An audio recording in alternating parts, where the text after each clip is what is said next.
at-taqwa hahuna. Takwa itu terletak di sini. Wa asyara ila sadrihi thalatha marrat, sambil beliau menunjuk ke dalam dadanya 3 kali. Yakni takwa yang hakiki bersumber dari hati. Inilah rasa cinta, rasa takut, pengharapan kepada Allah dari setiap amal-amal yang kita lakukan. Coba antum perhatikan di dalam Al-Quran, Allah Subhanahu wa ta'ala berfirman tentang hamba-hamba yang soleh. Ulaika, a'udzubillahi minasyaitonir rajim, ulaika alladzina yad'una yabtaguna ila rabbihimul wasilata ayyuhum aqrabu wa yarjuna rahmatahu wa yakhafuna adzabah. Mereka-mereka yang dijadikan seruan, yang diseru selain Allah Subhanahu wa ta'ala, mereka-mereka ini yang selalu yabtaguna, mencari, berlomba-lomba mencari sarana untuk mendekatkan diri kepada Allah. Siapa di antara mereka yang paling dekat? Dan mereka selalu mengharapkan rahmat Allah dan takut akan azabnya. Jadi ada semangat berlomba-lomba karena di hati mereka ada cinta kepada Allah. Ibadah mereka berkualitas karena di hati mereka ada rasa takut dan pengharapan akan rahmat Allah Subhanahu wa ta'ala. Ya, jadi ayat seperti ini kita dapati dalam Al-Quran banyak. Innahum kanu yusari'una fil khairati wa yad'unana raghaban wa rahaban. Mereka adalah orang-orang yang selalu bersegera berlomba-lomba dalam melakukan kebaikan di hati, keimanan di hati, dilakukan di dalam Islam. Amal-amal ibadah pada anggota badan atau zikir pada lisan ini harus dikerjakan. Tapi sekarang motivasinya apa kita melakukan itu? Kalau sekedar melakukan amalan anggota badan, kita tahu orang-orang munafik juga mengerjakannya. Tapi apakah amal mereka diterima oleh Allah? Kenapa tidak diterima? Orang yang mencintai sesuatu, ya manusia saja mencintai orang lain. Ketika dekat dengannya dia senang. Ketika melakukan hal-hal yang disukai orang itu dia senang. Ini padahal kecintaan kepada sama manusia, apalagi kecintaan kepada Allah Subhanahu wa ta'ala yang merupakan dambaan hati yang tertinggi. Makanya amalan-amalan soleh kita kerjakan, motivasi utamanya adalah karena hati kita memang gembira. Hati orang yang beriman memang gembira, senang untuk dekat dengan Allah. Bahkan hanya dengan inilah hati menjadi tenang, menjadi tentram dan damai.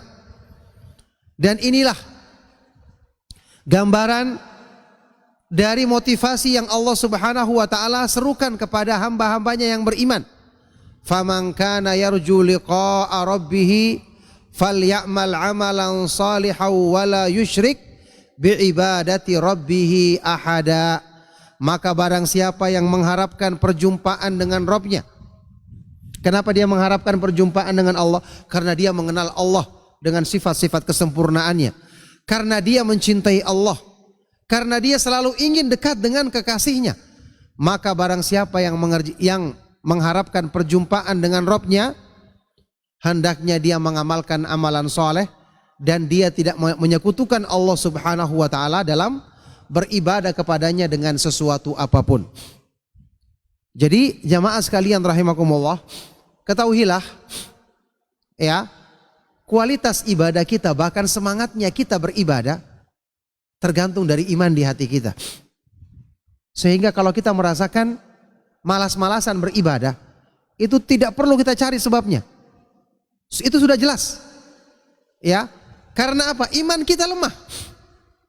Iman kita lemah. Sekarang dalam kehidupan kita sehari-hari, dalam kehidupan nyata di dunia ini, antum kalau benar mencintai sesuatu, jujur mengagungkan sesuatu, memuliakan sesuatu, apakah antum ingin bertemu dengannya atau tidak? Pasti ingin bertemu dengannya, senang bertemu dengannya. Ya, kita punya teman baik yang kita anggap orangnya baik, suka membantu, suka menolong, perhatian sama kita. Kalau kita ketemu dengan dia, bagaimana gembiranya hati kita? Kita sedang sedih, sedang gundah, bertemu dengan orang yang seperti ini, kita langsung gembira. Padahal ini manusia, makhluk, kebaikannya terbatas. Sebaik apapun dia, tetap kebaikannya terbatas. Coba bandingkan dengan karunia Allah, dengan rahmat Allah, dengan kebaikan-kebaikan yang Allah berikan kepada kita. Belum lagi sifat-sifat kesempurnaannya yang semakin kita kenal, semakin kita mencintainya. Maka sungguh demi Allah, kalau kita benar-benar jujur dalam kecintaan kepada Allah, pasti kita semangat beribadah kepadanya, semangat mendekatkan diri kepadanya. Itulah sebabnya setiap kita membaca biografi orang-orang yang soleh, kita membaca kisah-kisah para sahabat, kisah-kisah para tabi'in, orang-orang yang soleh, bahkan sampai orang-orang soleh sebelum umat Islam, dari umat-umat yang terdahulu. Apa yang kita dapati dari kegiatan mereka sehari-hari?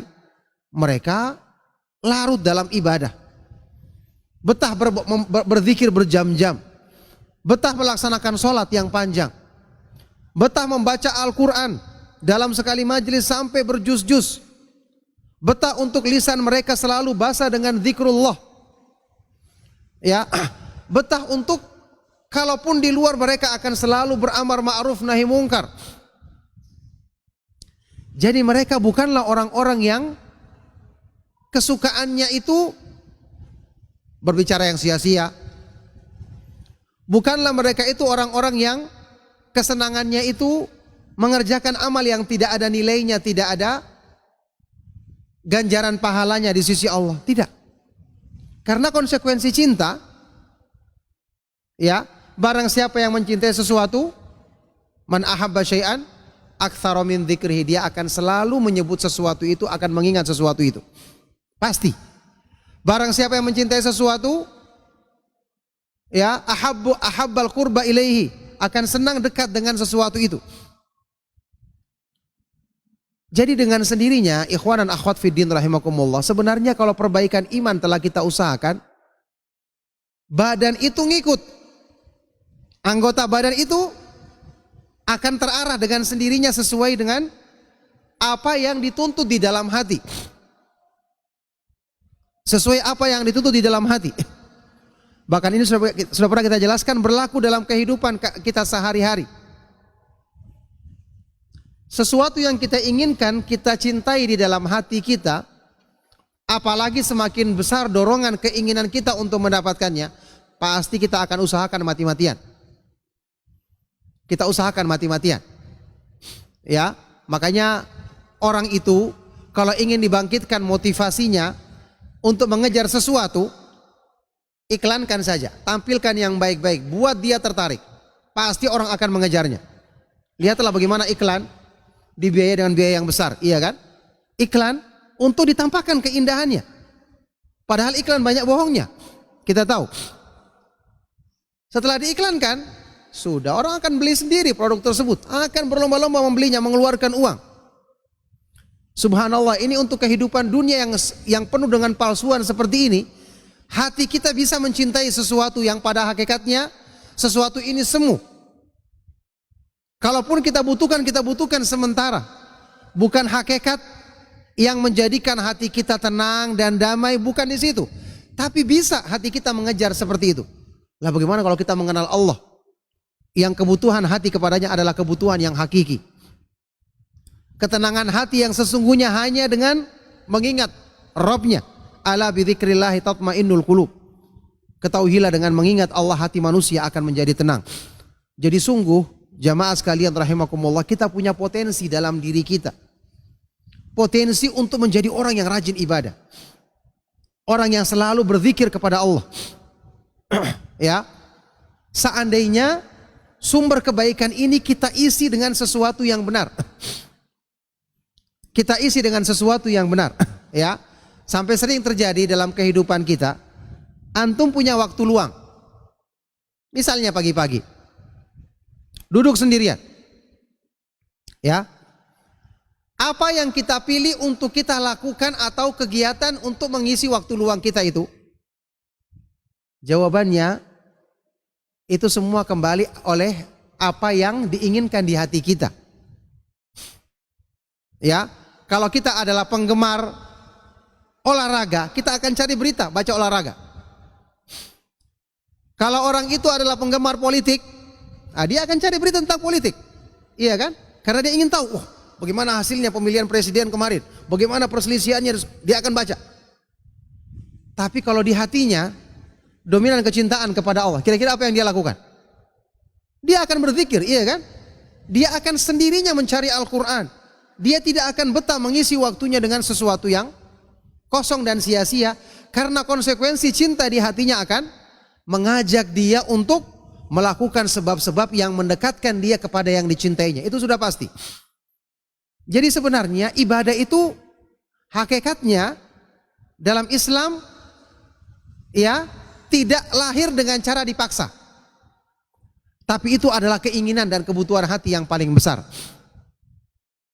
Sekarang orang makan dalam kehidupan kita sehari-hari. Orang makan ketika lapar. Apakah dia perlu dipaksa dimakan? Dia makan perlu dipaksa? Orang minum ketika haus. Apakah perlu dipaksa supaya minum? Tidak perlu.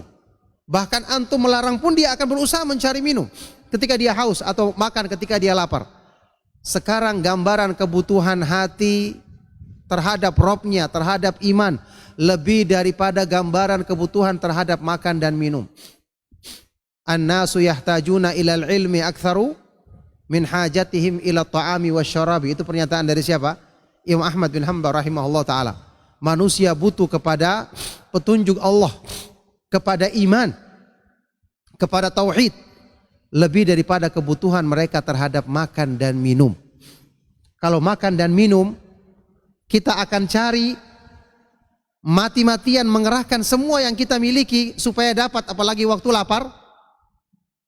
Maka harusnya semangat kita untuk mencari ilmu, untuk selalu beribadah kepada Allah, semangat kita untuk berlomba-lomba dalam kebaikan lebih tinggi lagi daripada semangat kita waktu mencari makan dan minum, bahkan sekalipun kita dalam kondisi lapar atau sedang kehausan. Oleh karena itu jamaah sekalian rahimakumullah, memang belajar tentang iman itu sebenarnya memotivasi diri dari dalam hati. Kalau ingin belajar menjadi orang yang soleh, ya belajarnya harus dari sini. Oleh karena itu pelajaran tentang akidah Ahlus Sunnah wal Jamaah, di sini kita tekankan berkali-kali jamaah sekalian rahimakumullah, setelah kita belajar, kita ulangi dan kita praktekkan di rumah waktu kita membaca Al-Quran. Ingat, antum belajar di majelis ilmu kalau tidak dipraktekkan di rumah itu sia-sia. Sia-sia. Ya, kita belajar akidah secara garis besar di majelis ilmu. Kita pelajari kaidah-kaidah, misalnya dalam memahami nama-nama dan sifat-sifat Allah, memahami tauhid, memahami tentang keimanan. Terus waktu kita tumbuhkan keimanan, dari mana kita ambil? Kan tidak mungkin kita ambil dari koran atau bacaan-bacaan di internet, ya bacaan-bacaan yang tidak bersumber dari dalil. Tidak. Kita mengambil sebab-sebab yang menumbuhkan keimanan waktu kita membaca Al-Quran. Kita praktekkan kaidahnya. Oh begini ayat ini ternyata menjelaskan tentang sifat Allah ini. Oh ternyata sifat Allah ini benar-benar maha indah karena ayat ini memerinci gambaran tentang kemahaindahannya. Ternyata Allah subhanahu wa ta'ala maha agung dengan sifat-sifatnya, sebagaimana yang Allah sifati dirinya, walillahil mathalul a'la, dan Allah subhanahu wa ta'ala memiliki sifat-sifat yang maha tinggi. Di mana kita dapatkan semua rincian tentang kemahatinggian ini? Sewaktu kita membaca ayat-ayat Al-Quran di rumah dan kandungan isinya. Wallahi jamaah sekalian rahimakumullah, ini harus segera kita lakukan. Karena kita sudah belajar, jalan sudah terbuka, benang merah penyambungnya sudah terlihat jelas. Tinggal kita yang menyambungkan. Ya. Apa yang menjadikan para sahabat radhiyallahu taala anhum ajmain generasi yang paling utama? Karena iman mereka sempurna, ibadah mereka lengkap, berlomba-lomba dalam kebaikan. Apa yang menjadikan para nabi dan para rasul alaihi wassalatu wassalam menjadi hamba-hamba Allah yang paling utama? Karena mereka paling sempurna imannya, paling mengenal Allah, paling cinta, takut dan berharap kepadanya. Dari mana mereka mendapatkan semua kebaikan tersebut? Apa sebabnya? taufik dari Allah, itu pasti. Yang kedua, karena mereka dipilih untuk mengenal agama. Para nabi dan para rasul dapat wahyu, iya kan? Turun wahyu kepada mereka. Berarti mereka paling paham tentang Allah, paling paham tentang agama, tentang cara beribadah. Kemudian sahabat-sahabat utama mereka, murid-murid utama mereka belajar langsung dari para nabi dan para rasul. Berarti mereka langsung menimba ilmu, dapat keberkahannya. Jadilah mereka generasi yang terbaik dalam ilmu dan amal, dalam iman dan takwa, dalam amalan-amalan saleh, dalam amalan-amalan ibadah lahir dan batin. Sekarang pertanyaannya, kenapa kita tidak seperti itu? Kenapa kita belajar tapi faedahnya kurang? Apakah Al-Quran yang kita miliki saat ini masih kurang berapa juz? Atau Al-Quran yang kita baca saat ini sama dengan Al-Quran yang mereka baca? Apa jawabannya? Sama kan? Al-Qurannya sama. Sunnah Rasulullah Sallallahu Alaihi Wasallam yang sampai kepada kita atau secara umum kepada umat Islam ini juga sama, sebagaimana yang beliau sabdakan dan didengar oleh para sahabat radhiyallahu taala anhum ajmain. Sumbernya sama, jaminan keutamaannya sama. Allah Subhanahu wa taala yang dulu maha kuasa memberikan hidayah kepada mereka, dan dia adalah Al-Hadi yang maha pemberi hidayah kepada jalan yang lurus. Dialah Allah yang ada saat ini yang maha kuasa juga untuk memberikan hidayah kepada kita. Berarti permasalahannya adalah kita kurang mengulangi pelajaran. Kita kurang menjadikan Al-Quran sebagai sebab penumbuh iman. Kita kurang mempraktekkan ilmu dalam kehidupan sehari-hari. Ini intinya jamaah sekalian rahimakumullah. Jadi janganlah salah seorang di antara kita merasa cukup dengan al-intima ila manhaj salaf, sekedar menisbatkan diri, oh saya salafi. Setelah saya menjadi salafi, mengaku salafi, ikut kajian salaf, kajian sunnah, setelah saya belajar ini dan itu, ikut daurah, berarti selesai sudah 100% menjadi salaf, menjadi salafi. Tidak demikian keadaannya. Agama ini memang tidak susah, tapi agama ini perlu kita berpegang teguh dengannya. Dan memang tidak susah karena apa? Berpegang teguh dengan sesuatu yang indah yang kita butuhkan, apa susahnya? Kayak tadi, orang disuruh makan, kalau dia sehat, apakah susah? Kan tidak. Yang susah itu menyuruh makan orang yang sakit. Berarti kondisi kita saat ini seperti orang sakit. Ibadah itu nikmat, berzikir itu mendatangkan ketenangan hati, beribadah kepada Allah merupakan hiburan hati yang paling utama. Kok kita masih berat melakukannya? Ya, ini ciri-ciri orang sakit. Ciri-ciri orang sakit. Makanya jangan menuduh agamanya. Agamanya tidak ada yang susah. Yang susah itu adalah dari diri kita sendiri. Ikhwan dan akhwat fiddin rahimakumullah, syaitan dan hawa nafsu akan silih berganti membisikkan kita. Ya, membisikkan kita, kamu itu akan bahagia kalau sudah punya uang 1 miliar. Kamu itu akan bahagia kalau sudah punya kendaraan mewah. Kamu itu akan bahagia kalau rumahmu sudah begini. Kamu itu akan bahagia kalau kamu punya ini, punya ini, punya itu, punya ini. Ya, Al-Quran dan Sunnah mengajarkan kamu itu bahagia kalau baca Al-Quran dan merenungkan isinya. Hatimu akan tenang kalau kamu berzikir kepada Allah. Hidupmu akan bahagia kalau kamu kembali kepada pemahaman salaf. Ini panggilan dari Al-Quran dan Sunnah. Syaitan dan hawa nafsu menghalangi. Tidak. Kamu bahagia itu kalau punya harta, kamu punya uang. Karena kamu punya uang, kamu ingin beli apa saja, kamu bisa beli. Makanan yang paling kamu sukai, kamu beli, kamu bisa beli. Ini yang paling kamu inginkan, bisa kamu makan, bisa kamu beli. Fasilitas ini bisa kamu dapatkan. Lah sekarang tinggal kita memilih panggilan mana yang paling benar. Ternyata kebanyakan manusia lebih memilih panggilan hawa nafsu dan tipu daya syaitan. Sayangnya termasuk kita. Termasuk kita. Ya, termasuk kita. Karena pada kenyataannya dalam kehidupan sehari-hari mengejar yang dibisikkan oleh syaitan dan hawa nafsu lebih kita dahulukan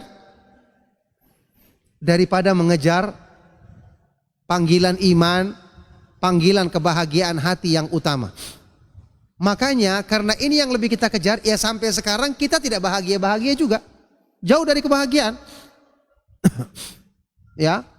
Kalau kita hitung waktu kita dalam sehari, berapa banyak yang kita luangkan untuk urusan dunia kita dibandingkan urusan agama kita. Ya ini subhanallah, setelah kita mengikuti kajian, jamaah sekalian rahimakumullah, kita kan dapat pencerahan. Kita mengetahui agama ini jelas, keutamaannya jelas, kemuliaannya jelas. Tapi kenapa kita masih ragu-ragu untuk menitinya? Sementara apa yang kita inginkan dalam hidup kita sebenarnya sudah dijamin dalam agama.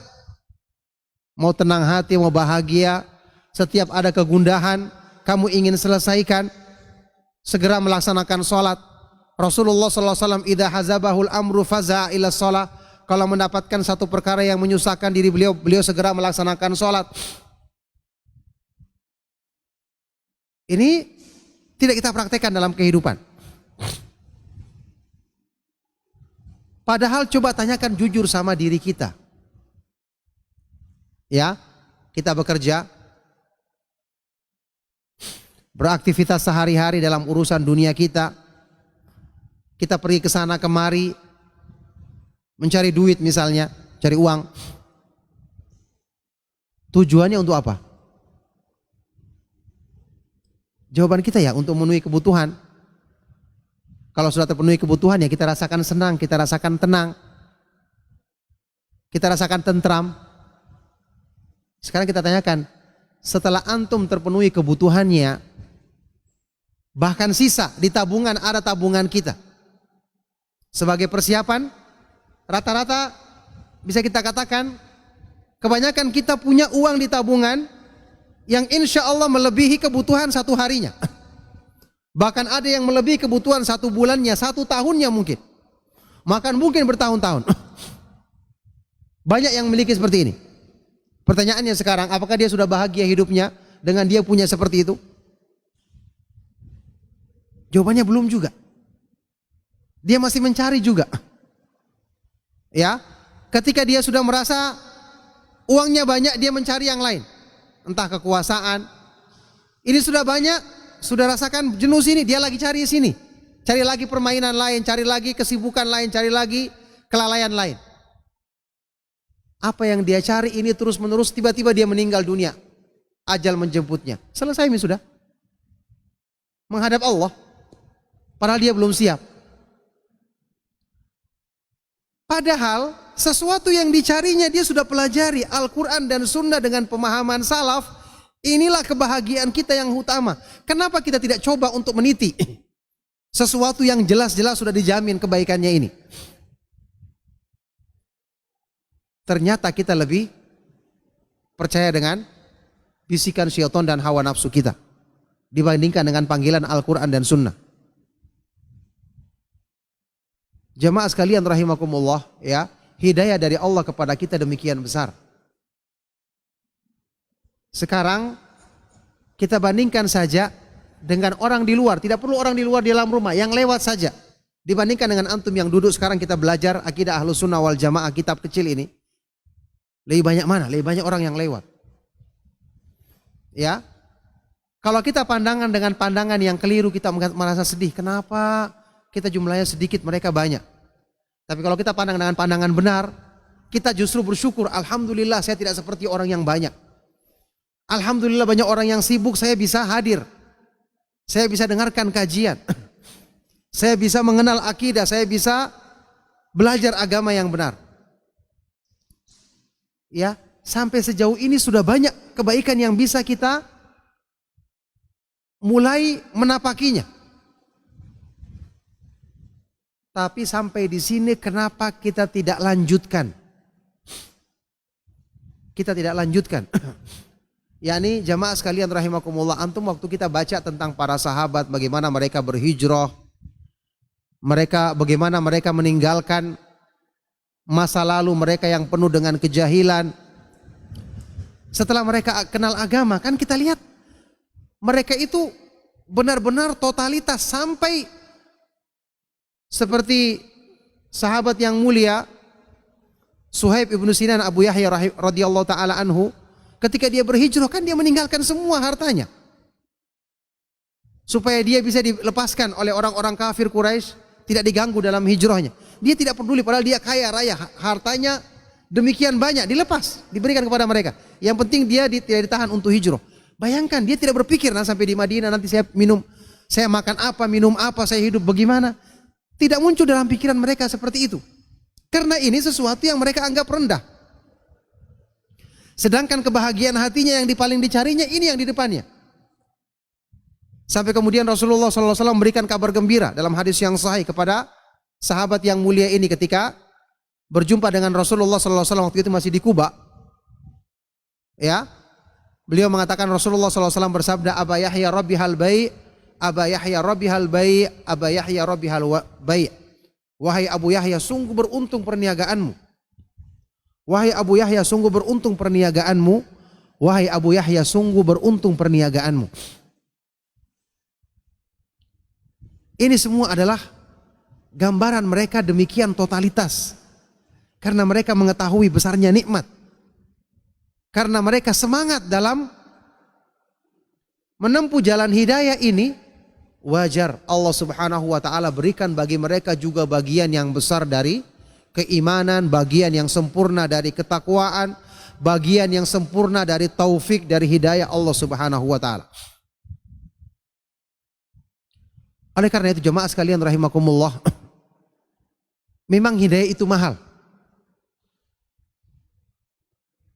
Memang mengikuti kajian sunnah itu kemuliaan yang tersembunyi kilauannya, kecuali bagi orang-orang yang dibukakan hatinya oleh Allah Subhanahu wa taala. Maka kita yang telah mengetahui kebaikan-kebaikan ini hendaknya segera kita sadar sebelum terlambat. Ingat, waktu terus berlalu. Coba hitung, kita mulai kajian di Masjid Al-Mujahidin ini membahas kitab ini, sekarang sudah berapa lembar yang kita lewati? Sudah berapa lama? Kan tidak terasa kan? Kita bersyukur Allah masih memperjumpakan kita di majelis ilmu. Mungkin selama perjalanan ini berapa banyak orang-orang yang sudah meninggal dunia di sekitar kita, tetangga kita, teman kita, atau mungkin orang yang semajelis dengan kita. Waktu cepat berlalu, jemaah sekalian rahimakumullah. Tidak terasa kemarin sebelum Ramadan, sekarang sudah selesai Ramadan lagi. Sekarang kita sudah mulai masuk lagi bulan Syawal, sudah hampir berakhir lagi bulan Syawal. Masuk lagi bulan Dzulqa'dah, Dzulhijjah dan seterusnya, nanti ketemu lagi Ramadan berikutnya. Nah, kalau keadaan kita begini-begini terus, kapan kita mensyukuri nikmat hidayah ini dengan sebenar-benarnya sebagaimana yang dulu dilakukan oleh para sahabat radhiyallahu taala anhum ajma'in.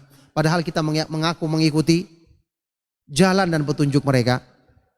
Oleh karena itu jamaah sekalian rahimakumullah, ya, motivasi kita untuk lebih semangat membaca Al-Quran, merenungkan isinya, mengulangi pelajaran, mempraktekkan ilmu dalam kehidupan sehari-hari harus lebih ditingkatkan lagi. Bukan cara mensyukuri nikmat hidayah ini dengan sekedar mengaku, wah saya salafi, saya paling ahlu sunnah. Ya, dengan sekedar pengakuan, kalau pengakuan semua orang bisa. Orang munafik saja mengaku beriman, mengaku mencintai Rasulullah SAW, mencintai Allah dan Rasulnya. Tapi Allah mengakui, mempersaksikan wallahu yashhadu innahum lakadzibun. Allah mempersaksikan bahwa mereka itu berdusta. Jadi Allah Maha mengetahui kejujuran hati kita dalam pengakuan lisan kita, benar tidaknya di hati kita, Allah Maha mengetahuinya. Oleh karena itu sebelum ini semua terlambat, jangan terlena dengan keadaan di sekitar kita. Ingat, setelah kita mengenal manhaj salaf, artinya jalan telah dibentangkan di depan kita, jalur-jalur telah dijelaskan di hadapan kita, tinggal sekarang kita berusaha menempuhnya. Ya, karena tetap ada jalur yang lurus, ada jalur yang menyimpang. Kalau tidak kita ikuti jalan yang lurus ini, kita tidak akan berhenti. Kita akan terus menjalaninya, tapi mengikuti jalur yang menyimpang. Hidup ini tidak bisa kita hentikan. Oh, saya mau libur dulu, tidak hidup satu hari, menghentikan waktu. Tidak ada yang begitu. Kan semua jalan. Antum sadar, tidak sadar, tobat, tidak bertobat, koreksi diri atau tidak, tetap waktu berjalan. Dan tetap kematian menanti di hadapan kita. Ya, oleh karena sebelum ini terjadi, segera koreksi diri. Segera perbaiki diri. Ingat, tidak ada udzur bagi kita. Tidak ada udzur bagi kita kalau sekarang kita tidak bisa menghadiri majelis ilmu karena jauh pertimbangannya. Kita punya banyak media, baik itu media sosial, di internet, di handphone kita. Kemudian bahkan di rumah-rumah kita ada radio, ada televisi untuk kita bisa dengarkan ceramah-ceramah yang bermanfaat. Di hadapan Allah tidak ada alasan bagi orang yang sudah mendapatkan fasilitas dan kenikmatan seperti ini. Ya, yang jelas kebutuhan kita yang paling besar adalah ini. Dambaan dan tuntutan hati kita yang paling besar adalah ini. Tapi kenapa kita seolah-olah tidak mengejar untuk memenuhi kebutuhan kita yang paling besar? Tuntutan hati kita untuk belajar iman ada di sini, tapi jalan kita kenapa malah ke sana? Kita malah mencari ini, malah mencari itu. Malah sibuk dengan ini, sibuk dengan itu, padahal kesibukan ini tidak mendatangkan manfaat, bahkan menjauhkan kita dari Allah. Oleh karena itu, jamaah sekalian rahimakumullah, ya, sekali lagi kita katakan di sini, kita belajar akidah yang benar adalah dalam rangka mewujudkan syukur kita kepada Allah. Sudah berapa lama kita mengenal manhaj salaf, sudah berapa lama kita mengikuti kajian. Jangan selalu kita bandingkan dengan diri kita dengan orang awam. Orang awam dia punya perhitungan tersendiri. Kita pun tidak ingin menjadi seperti orang awam. Kita kan selalu mengatakan, waktu melihat orang-orang yang berbuat syirik, kita mengatakan alhamdulillah saya tidak melakukan seperti yang mereka lakukan. Orang berbuat bid'ah, kita alhamdulillah Allah menjauhkan kita darinya. Jadi bukan bandingan kita dengan orang-orang awam. Kita harus jadikan bandingan kita adalah para ulama salaf dulu, para sahabat radhiyallahu taala anhum ajmain, dan kita berusaha untuk menjadi walladzina tabauhum bi ihsan, orang-orang yang mengikuti jalan mereka dengan kebaikan. Oleh karena itu selagi masih ada waktu, masih diberi kesempatan hidup kita, maka hendaknya kita manfaatkan kesempatan kita hidup ini dengan sebaik-baiknya untuk perbaikan diri kita, utamanya perbaikan dalam hal keimanan, ketakwaan di hati kita, dan tauhid kita kepada Allah Subhanahu wa taala. Nah,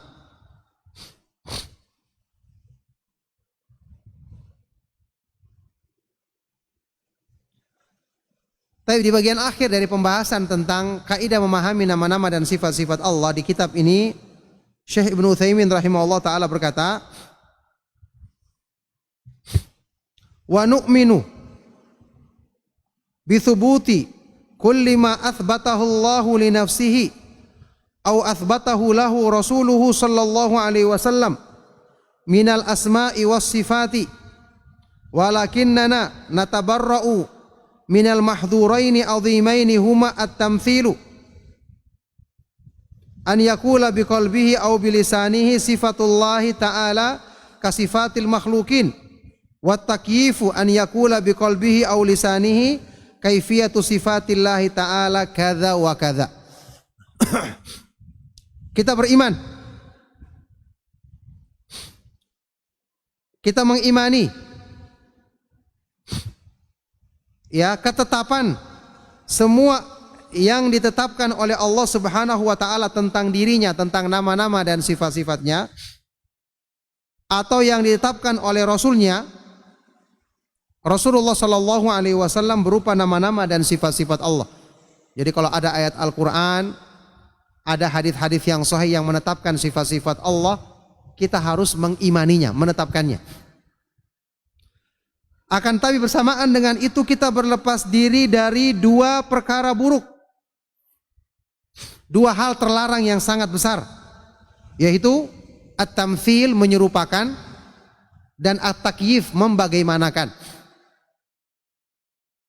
At-tamtsil artinya seseorang yang berkata dengan hatinya atau dengan lisannya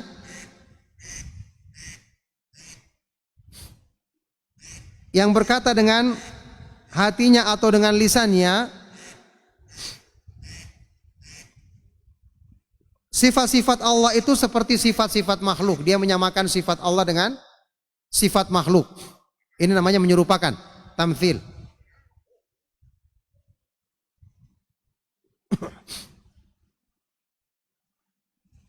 Juga kita menjauhi yang namanya at-takyif, membagaimanakan, yaitu seseorang yang berkata dengan hatinya atau lisannya bahwa bentuk sifat-sifat Allah itu adalah seperti ini, menebak-nebak tentang hakikat sifat-sifat Allah. Ini tidak perlu. Jadi kita menetapkan sifat-sifat Allah sesuai dengan Al-Quran dan Sunnah yang sahihah. Dengan kita menafikan dua ini, perkara ini, bahkan empat yang sudah sering kita sebutkan, iya kan? Tidak boleh menyerupakan Allah dengan makhluk, tidak boleh membagaimanakan. Membagaimanakan itu menyebutkan begini bentuk sifat Allah, begini bentuk sifat Allah. Jadi tidak boleh. Ya, tidak boleh kita melampaui apa yang Allah sebutkan. Misalnya Allah menyebutkan wa yabqa wajhu rabbika dzul jalali wal ikram, dan akan kekallah wajah Rabbmu yang memiliki keagungan dan kemuliaan. Kita menetapkan Allah punya wajah. Ya, yang secara bahasa wajah itu adalah ma yuwajahu bihi, untuk menghadapi sesuatu. Adapun masalah bentuk yang sebenarnya tidak boleh kita samakan dengan makhluk. Seperti wajah manusia yang ada hidungnya, ada matanya, ini tidak boleh. Kita katakan Allah memiliki wajah yang sesuai dengan kemahatinggian dan kemahaagungannya. Sudah kita pernah bahas kemarin. Wajah saja itu di kalangan makhluk berbeda-beda, iya kan? Tidak sama hakikatnya. Sekarang wajah manusia sama wajah gajah, apakah sama? Wajahnya nyamuk, wajahnya semut, wajahnya tawon, beda. Bahkan manusia saja bisa beda-beda wajahnya. Bisa beda-beda rupa wajah mereka, padahal sama-sama manusia. Jadi tidak boleh kita menebak-nebak kaifiyahnya. Ditambah dua perkara lagi, ya, wala tahrif wala ta'til.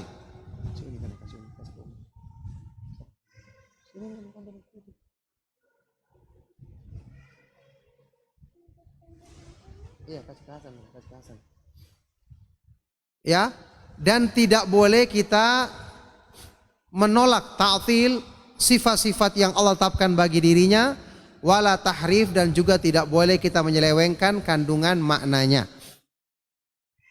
Jadi inilah cara kita selamat dalam memahami nama-nama dan sifat-sifat Allah. Dan ikhwan dan akhwat fiddin rahimakumullah, mungkin antum ketika mendengarkan pembahasan tentang nama-nama dan sifat-sifat Allah diulang-ulang, kita dengar lagi ceramah ustadz sunnah lainnya juga sama, ini lagi membahasnya sama, ini lagi membahasnya sama. Mungkin kita anggap berulang-ulang, tapi ketahuilah demi Allah ini kaidah sangat berharga. Ini ilmu yang sangat tinggi kedudukannya. Karena ketika antum salah faham dalam memahami ini, berarti salah faham dalam memahami nama-nama dan sifat-sifat Allah. Sudah pernah kita sebutkan keburukannya. Di antaranya disebutkan dalam Al-Quran, ini lebih parah keburukannya dibandingkan perbuatan syirik. Bayangkan. Bukankah satu nikmat besar ketika antum mendapatkan ilmu yang dengan itu antum selamat dari terjerumus dalam keburukan yang besar. Luar biasa kalau kita memahami dengan benar nama-nama dan sifat-sifat Allah ini sesuatu yang sangat berharga, dan dengan sebab ini mudah-mudahan kita bisa menyelamatkan keimanan kita yang kebanyakan orang mungkin tidak mengetahui sebagian darinya apalagi keseluruhannya. Wa nu'minu bintifa'i kulli ma nafahu Allahu an nafsihi aw nafahu anhu rasuluhu sallallahu alaihi wasallam wa anna dzalika an-nafya yatadammanu itsbatan likamali dhiddihi wa naskutu amma sakatallahu anhu wa rasuluhu. Sebagaimana kita mengimani semua yang dinafikan oleh Allah Subhanahu wa taala dari dirinya tentang sifat-sifat yang tidak pantas. Misalnya Allah berfirman la ta'khudhuhu sinatun wala naum. Kita harus nafikan juga. Allah tidak mengantuk dan tidak tidur. Kenapa? Karena sempurna hidupnya Allah. Tidak butuh dia ngantuk, tidak butuh tidur. Beda dengan kita. Karena terbatas hidup kita maka butuh untuk istirahat, butuh untuk tidur, ya. Juga yang dinafikan oleh Rasulullah sallallahu alaihi wasallam. Dan kita beriman bahwa penafian sifat-sifat yang tidak pantas dalam Al-Quran dan Sunnah itu mengandung penetapan sifat kesempurnaannya yang sebaliknya. Kayak tadi Allah mengatakan dirinya tidak mengantuk dan tidak tidur. Karena apa? Sempurna hidupnya. Allah menciptakan langit-langit dan bumi, wa ma masana min lugub, dan kami tidak ditimpa rasa capek. Kenapa? Allah sempurna kekuatannya, keperkasaannya. Jadi kita menafikan bukan sekedar menafikan, tapi menetapkan lawannya dengan sempurna. Ini kaidah dalam penafian. Karena penafian semata-mata ini tidak menunjukkan kesempurnaan. Ya, misalnya, lam yalid wa lam yulad. Allah tidak beranak dan tidak diperanakan. Ini penafian. Kenapa Allah tidak beranak, tidak peranakan? Karena Allah Maha Kaya, tidak butuh kepada anak, tidak butuh kepada bapak yang melahirkan atau ibu. Karena Allah Subhanahu wa taala Maha sempurna keesaannya, tidak butuh kepada yang lain. Jadi kita selalu menetapkan lawannya secara sempurna, begitu.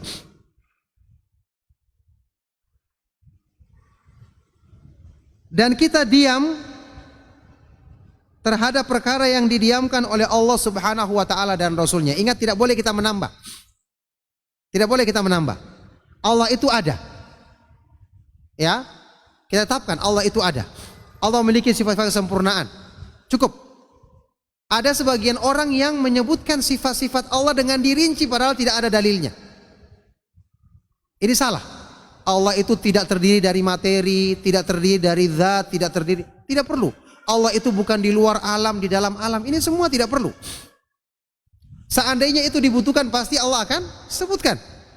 Apa yang Allah tidak sebutkan berarti tidak dibutuhkan dan tidak perlu kita tetapkan, tidak perlu juga kita nafikan, kita diamkan. Karena Allah dan Rasulnya mendiamkannya. Nah,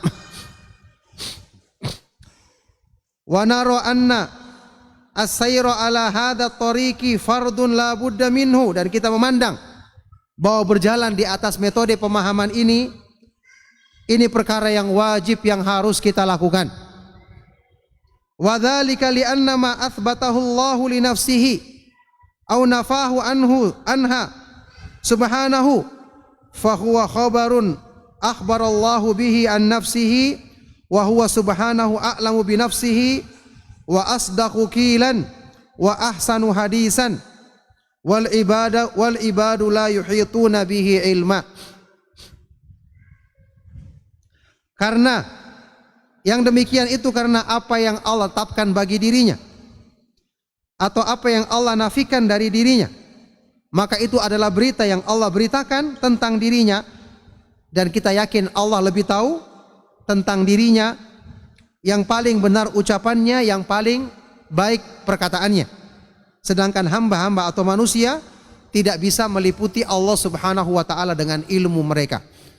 Jadi ini yang saya terangkan berkali-kali, jamaah sekalian rahimakumullah, memahami masalah nama-nama dan sifat-sifat Allah menurut kaidah Ahlus Sunnah wal Jamaah ini sangat melegakan hati kita, sangat sesuai dengan akal sehat kita.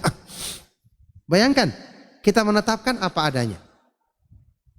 Tanpa menyerupakan dengan makhluk karena ada dalilnya. Tanpa membagaimanakannya karena membagaimanakan ini membawa kepada menyerupakan. Tidak kita menolak karena Allah menetapkan.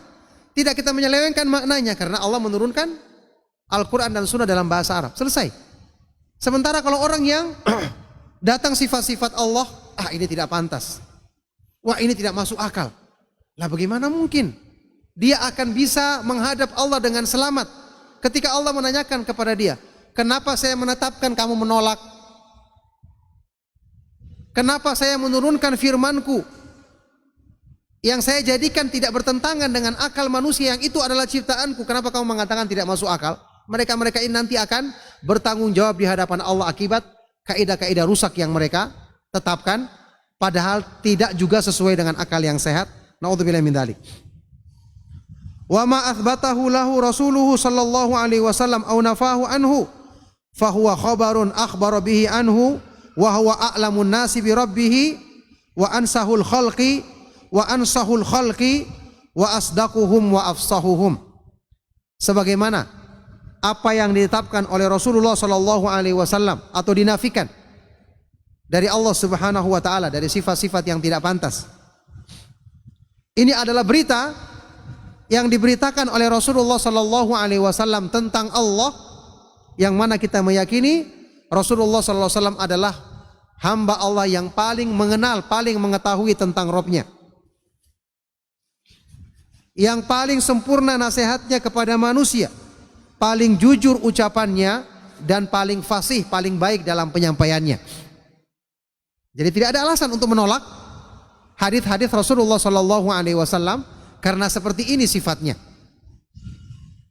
Fa fi kalamillahi ta'ala wa rasulihi sallallahu alaihi wasallam kamalul ilmi wasidqi wal bayani. Maka di dalam firman Allah dan di dalam sabda Rasulullah sallallahu alaihi wasallam terdapat kesempurnaan ilmu, kesempurnaan kejujuran, dan kesempurnaan penjelasan. Kalau sudah seperti ini, tidak ada lagi yang lebih baik daripada Al-Quran dan Sunnah Rasulullah sallallahu alaihi wasallam. Karena ilmu yang sempurna ada di situ.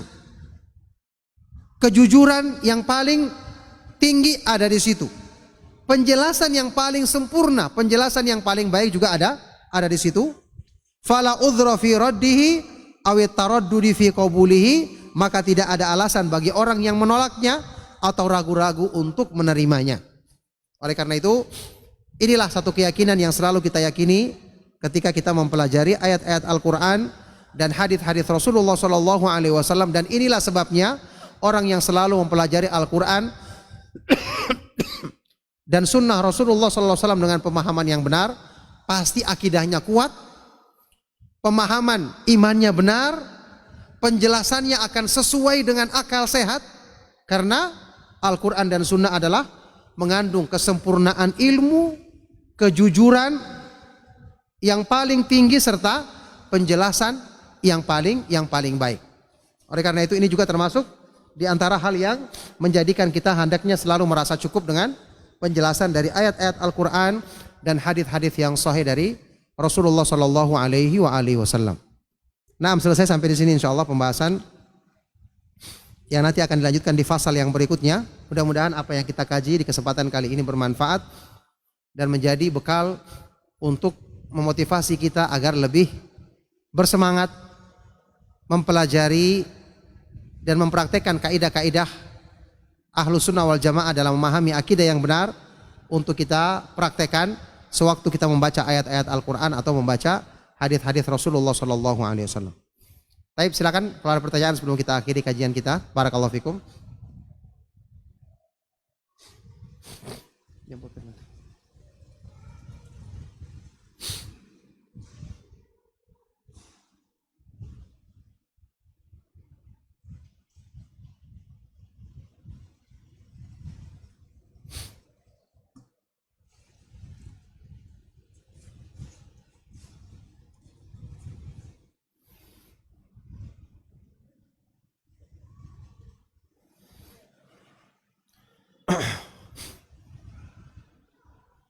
Bagaimana cara tetap tegar di atas sunnah sementara ada teman-teman yang lebih dulu hijrah tapi tidak istiqamah?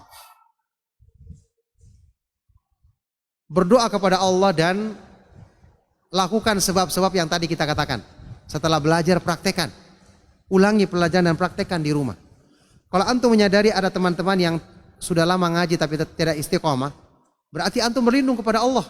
Jangan mengikuti apa yang mereka lakukan. Ya, kita yakin agama ini sempurna. Bukan hanya mengajak kita kepada kebaikan, tapi agama ini juga mengajarkan kita untuk istiqomah di atas kebaikan. Jadi agama ini tidak meninggalkan satu kebaikan pun kecuali dijelaskan. Antum hijrah, patokannya adalah belajar agama yang benar. Memperbaiki diri, patokannya adalah belajar agama yang benar. Istiqomah juga belajar agama yang benar. Makanya selalu berdoa kepada Allah, kemudian selalu berusaha untuk mengikuti kajian-kajian. Cara melawan hawa nafsu, ini sudah sering kita terangkan juga. Hawa nafsu itu dilawan dengan cara setelah berdoa kepada Allah Subhanahu wa taala, selalu mengintrospeksi keinginannya dan menyelisihi keinginannya yang buruk.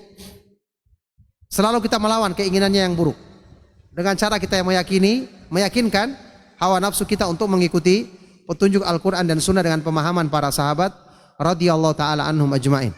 Nah,